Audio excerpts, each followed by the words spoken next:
बिल्कुल पीछे नहीं हटेंगे। अगर पीछे हटना होता तो पुलिस द्वारा जो बदसलूकी परसों किया गया, मेरे साथ दुर्व्यवहार किया गया, तो उसके बाद हम चुप हो जाते। लेकिन हम तो पहले जैसे थे वैसे अभी है, तो हम डरने वाले थोड़े हैं। ये लोग जितना चाहेंगे ना कि दिलीप को डरा दे, दिलीप कुमार, उतना और निडर होता जाएगा। नहीं, हम लोग तो वेट कर रहे हैं, सरकार के रुख का वेट कर रहे हैं, और फर्जीवाड़ा अगर नहीं रुका तो फिर हम लोग आंदोलन पूरे बिहार में करेंगे। नमस्कार, मैं हूं अनुकुल तिवारी और आप लाइव सीरीज देख रहे थे। छात्र नेता दिलीप हमें मिले हैं।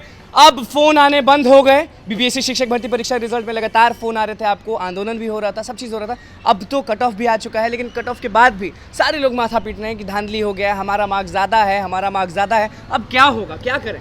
देखिए, रात में मार्क्स जारी हुआ है, उससे पहले कट ऑफ जारी हुआ था, तो बहुत सारी समस्याओं का समाधान हो गया अभ्यर्थियों का। लेकिन अभी भी कुछ अभ्यर्थियों का हमारे पास आज सुबह से फ़ोन आ रहा है कि उनका कट ऑफ से ज़्यादा मार्क्स है, और जो रिजेक्ट लिस्ट है जिसमें बहुत सारे रोल नंबर दिखाए गए हैं कि वो किसी वजह से रिजेक्ट कर दिए गए हैं, तो उसमें भी उनका रोल नंबर नहीं है।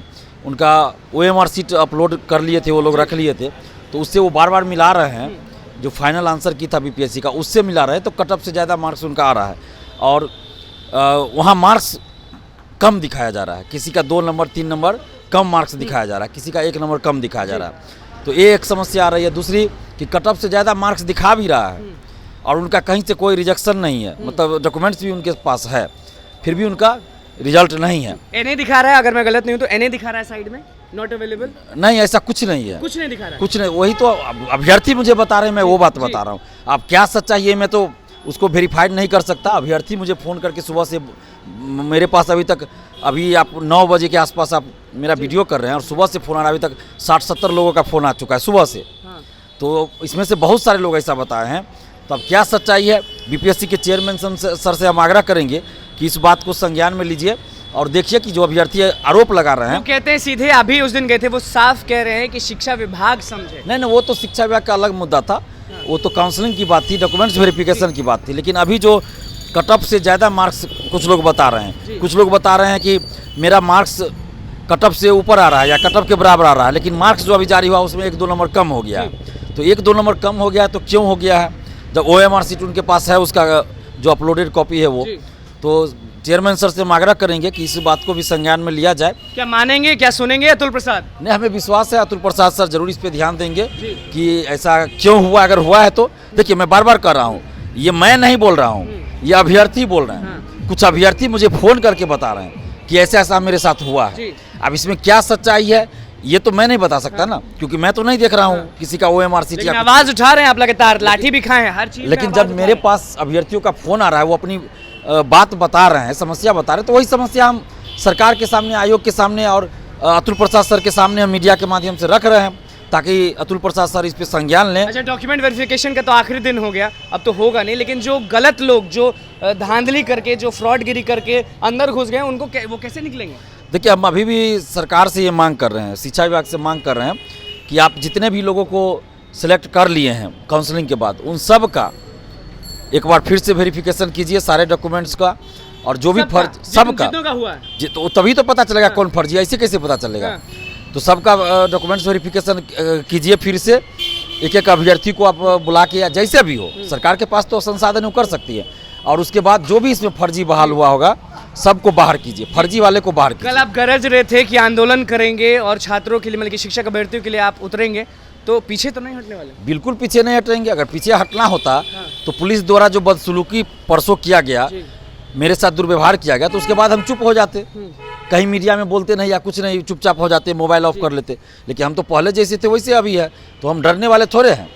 ये लोग जितना चाहेंगे ना कि दिलीप को डरा दे, दिलीप कुमार, उतना और निडर होता जाएगा। इस पे आपका क्या कहना है कि जो अभी आपको भी मालूम होगा कि दिसंबर में TRE 2.0 आ रहा है, उसमें भी सीट को बढ़ाया गया है, इसको आप किस तरह से देखते हैं? मतलब कि अभी वाला खत्म ही नहीं हुआ कि नई वैकेंसी के बारे में बात हो रहा है? देखिए, नई वैकेंसी आए, हम स्वागत करते हैं, सरकार को धन्यवाद देते हैं, लेकिन ये जो बहाली है, इसमें भी कोई गड़बड़ी अगर अभी तक जैसे सामने आ रही है कुछ भी, तो उसको सुधार किया जाए। अभी तक जो अभ्यर्थियों का संशय था, संदेह था, उस पर अध्यक्ष महोदय ने स्पष्टीकरण दिया है, हर एक चीज़ को स्पष्ट किया है। तो अभी भी जो समस्या आ रही है, तो उसको भी अध्यक्ष महोदय द्वारा जरूर स्पष्ट किया जाएगा। नहीं होगा कि दिसंबर में पता चला कि परीक्षा आने वाली है जो 2.0, अभी यही मामला सलटता गया। नहीं, ऐसा नहीं होगा। हमें विश्वास है कि अध्यक्ष महोदय के अधिकार क्षेत्र में जो होगा, अतुल प्रसाद सर के अधिकार क्षेत्र में, वो जरूर उस पर संज्ञान लेकर उन चीज़ों को देखेंगे। और देखिए, अतुल प्रसाद सर के ईमानदारी पे संदेह नहीं है, उनके कार्यशैली पे कोई संदेह नहीं है। आज भी तारीफ कर रहे हैं। बिल्कुल, जो अच्छा काम करेंगे उनकी तारीफ करेंगे ही। हाँ। लेकिन हो सकता है कि उनके ऑफिस के अंदर के एक दो लोग हों जो गड़बड़ी करना चाह रहे हों, या शिक्षा विभाग गड़बड़ी कर रहा हो। ये कोई बड़ी बात नहीं है, क्योंकि बीपीएससी 1.5 साल पहले देखिए बीपीएससी ऑफिस के आप ही चिल्लाते थे भ्रष्टाचार का अड्डा है। तो जब चेयरमैन बने अतुल प्रसाद सर, उसके बाद उन्होंने बहुत सारा सुधार किया है। तो अभी भी कुछ लोग तो पहले वाले हैं, तो हो सकता है वो लोग गड़बड़ी करना चाह रहे हो। नियोजित शिक्षकों के बारे में क्या बोलिएगा? नियोजित शिक्षकों के बारे में हम यही कहेंगे कि सरकार ने जब फैसला ले लिया कि उनको राज्यकर्मी का दर्जा देंगे, नीतीश कुमार ने कहा था कि वार्तालाप होगी, सब चीज़ होगा, तो अभी कम से कम उनको अगर जो मान लीजिए 1 to 5 के थे और अभी ऊपर में वो उनका सिलेक्शन हो गया है, तो अगर वो उसमें ज्वाइन करते तो उनको जो अनुभव है 10 साल 12 साल या जो भी, उनका तो लाभ उनको मिलना चाहिए। जो नौकरी में होता है वो मिलना चाहिए। और जो सीट खाली रह जाता है, मान लीजिए कि अगर 10,000 नियोजित शिक्षक ज्वाइन करेंगे इस बहाली में, तो 10,000 सीट भी तो खाली हो जाएगा। तो आप इसी बहाली में जो प्रमोशन जिनका हो गया, जो 1 to 5 छोड़कर 9-10 में गए, तो 1 to 5 वाला सीट जो है वो सीट खाली हो जाएगा। या जो भी हो 9-10 वाले अगर ऊपर चले जाएंगे, सरकार भर पाएगी। तो सरकार से मैं यही आग्रह करें ना कि जितना नियोजित शिक्षक की नई बहाली में शामिल होते उतना सीट खाली हो रहा है, तो उस सीट को आप इसी बहाली में भरिए, खाली नहीं रखिए। इसी बहाली में जिनके पास योग्यता है, आप मिनिमम क्वालिफाइंग मार्क्स है उसके ऊपर है, कट ऑफ आप जो भी हो, तो सीट खाली है, तो अगर अभ्यर्थी योग्य है तो उसके लिए आप सेकंड लिस्ट, तृतीय लिस्ट जारी कीजिए। और सब कहते हैं कि इतने पॉइंट्स हैं इन चीज़ों में, बीपीएससी शिक्षक भर्ती परीक्षा के रिजल्ट में इतने पॉइंट्स है कि लोग थक जाएंगे, लेकिन परेशानी खत्म नहीं होगी। बिल्कुल सही बात है, क्योंकि ये जो नियमावली बनाई गई ना, हड़बड़ी में बनाई गई, और इस कारण से, और हड़बड़ी में रिजल्ट दिया गया, हड़बड़ी में सब कुछ हो रहा है। इस कारण से इसमें एक से एक पेज फंसता जा रहा है। एक समस्या का समाधान हम लोग करवाते हैं, तब तक फिर दूसरी समस्या आ जाती है। अब देखिए, कल तक जो समस्या थी कट ऑफ और मार्क्स जारी करने की, वो हो गया, तो अब नई समस्या आ गई कि कट ऑफ से ज़्यादा कुछ लोग बोल रहे हैं उनका रिजल्ट नहीं है। आपको भी लगा होगा कि जब कट ऑफ मार्क्स आ जाएंगे तो लोगों को बहुत सही हो जाएगा, लोग मिला जुला के निकल जाएंगे। लेकिन अब हो रहा है कि महिला रो रही हैं, दिव्यांग अभ्यर्थी रो रहे हैं।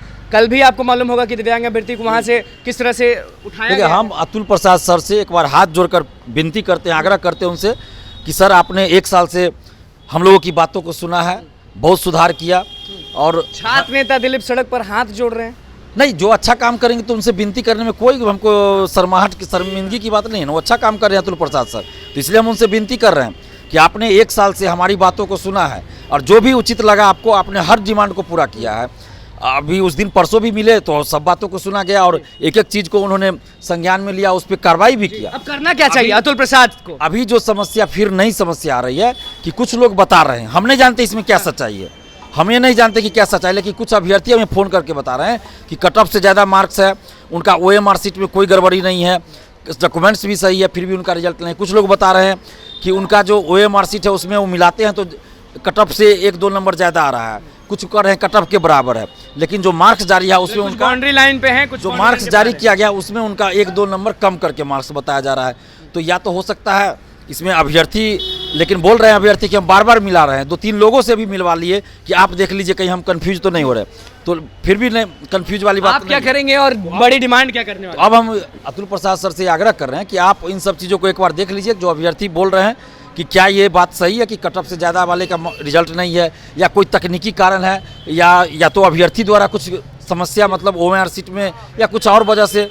तो ये देख लीजिए कि क्या इनके साथ समस्या है, उसका कितने दिन रुकिएगा छात्र नेता दिलीप, ये सवाल है, कितने दिन रुकिएगा? दिव्यांग और फ्रीडम फाइटर के कैटेगरी को लेकर भी कुछ असमंजस की स्थिति है। दिव्यांग लोगों का फोन आता है, तो आप एक बार थोड़ा स्पष्ट कर दीजिए, और बेहतर होगा, हम तो सर से आग्रह करेंगे कि एक प्रेस कॉन्फ्रेंस करके सारी समस्याओं पे आप अपना पक्ष रख दीजिए। आप कह रहे हैं कि सामने आइए अतुल प्रसाद। बिल्कुल, जब आप पे लोग कुछ आरोप लगा रहे हैं, मान लीजिए पॉलिटिकल पार्टियां तो है भाई, बेवजह भी आरोप लगाती है, लेकिन हम लोग आरोप उन पे नहीं लगा रहे हैं। हम जानते हैं कि अतुल प्रसाद सर अच्छा से काम कर रहे हैं, हम उन पे आरोप नहीं तो किसी पॉलिटिकल पार्टी से बिलोंग नहीं? बिल्कुल नहीं, तो हम देख रहे हैं कि वो अच्छा काम कर रहे हैं, तो हम ये भी कर रहे हैं कि हमको अतुल प्रसाद सर पे पूरा विश्वास है, उनके ईमानदारी पे कोई संदेह नहीं है, वो बहुत अच्छा से काम कर रहे हैं। हाँ, कुछ तकनीकी कारण हो सकता है, मान लीजिए जो उनके ऑफिस के अंदर के स्टाफ है, या फिर शिक्षा विभाग के द्वारा कुछ रिजल्ट जारी करवाया गया है, मतलब बिहार सरकार के वेबसाइट से रिजल्ट जारी करवाया गया है, हड़बड़ी में रिजल्ट जारी करवाया गया, तो हो सकता है कुछ तकनीकी कारण भी हो, या जो भी हो। तो इन सब चीज़ों को अतुल प्रसाद सर से हम आग्रह कर रहे हैं कि आप एक बार देख लीजिए खुद से, अगर कहीं कुछ लगता है आपको कि सुधार होना चाहिए, तो हमें विश्वास है आप खुद सुधार कर दीजिएगा। तो आप पे विश्वास है, आप सिर्फ देख लीजिए अभ्यर्थियों के जो द्वारा। कितने दिन रुकेंगे आप और शिक्षक अभ्यर्थी? नहीं, हम लोग तो वेट कर रहे हैं, सरकार के रुख का वेट कर रहे हैं, और फर्जीवाड़ा अगर नहीं रुका तो फिर हम लोग आंदोलन पूरे बिहार में करेंगे। चलिए देखिए, फर्जीवाड़ा अगर नहीं रुका तो आंदोलन पूरे बिहार में होगा। अतुल प्रसाद से हाथ जोड़कर गलती है, मैं बार बार कर रहा हूँ। हाँ। शिक्षा विभाग काउंसलिंग ठीक से करवाएं, हाँ। और शिक्षा विभाग जो है और बिहार सरकार बीपीएससी के कंधे पे बंदूक रख के न चलाएं। ये बीपीएससी को मोहरा बनाया जा रहा है, बीपीएससी को और अतुल प्रसाद सर को मोहरा बनाने की कोशिश की जा रही है सरकार द्वारा और शिक्षा विभाग द्वारा, कि कुछ गड़बड़ी होगा तो बदनामी अतुल प्रसाद सर की हो और कर ले हम लोग हेरा फेरी, तो ये सब चीज़ नहीं चलेगा। बिहार की जनता और बिहार के युवा इस चीज़ को समझ रहे हैं कि अतुल प्रसाद सर ईमानदार व्यक्ति हैं, वो गड़बड़ी नहीं कर सकते हैं। तो शिक्षा विभाग और बिहार सरकार अतुल प्रसाद सर को मोहरा बनाने की कोशिश ना करे। चलिए देखिए, शिक्षा विभाग और बिहार सरकार को क्या कुछ बोला है छात्र नेता दिलीप ने, और सीधे कह दिए हैं कि देखिए बहुत सारी दिक्कतें हैं, अगर जल्द से जल्द ये नहीं हुआ तो पूरे बिहार में महा आंदोलन होगा। तो बस लाइव सीरीज के साथ मैंने चैनल को सब्सक्राइब करें, धन्यवाद।